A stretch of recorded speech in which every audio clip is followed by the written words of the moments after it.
The Soybean School on RealAgriculture.com is brought to you by PRIDE Seeds, Cruiser Max Vibrance Beans, High Stick NT,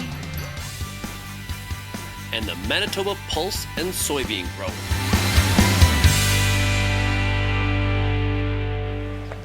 Soybeans.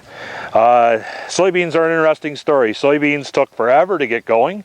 Again, soil conditions coming out of the last two falls, and especially last fall, coming off winter corn stalks that were just terrible to deal with. That's been much documented in no-till and minimum till soybeans. Let's get past that and talk about the soybean crop over the last month. For the most part, showing pretty nice potential. Where they suffered from a bit of dry weather 2-3 weeks ago, we're seeing some nodes in the middle of the plant, depending on what stage the soybeans were at, that we'd like to see a few more pods on. But generally speaking, the beans are loaded up pretty nice.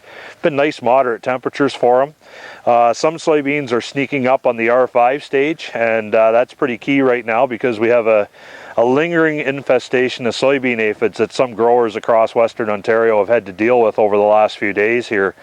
Perfect weather this past week with moderate temperatures and cool nights, highs in the mid-20s during the day to really foster growth in the aphid population. And like I said, we've had to deal with it. But we reached that R5.5 stage where we have flat pods on the upper 4 nodes of the soybean plant, and we're beyond the action window for soybean aphids. So that's something that we've had to discuss with growers.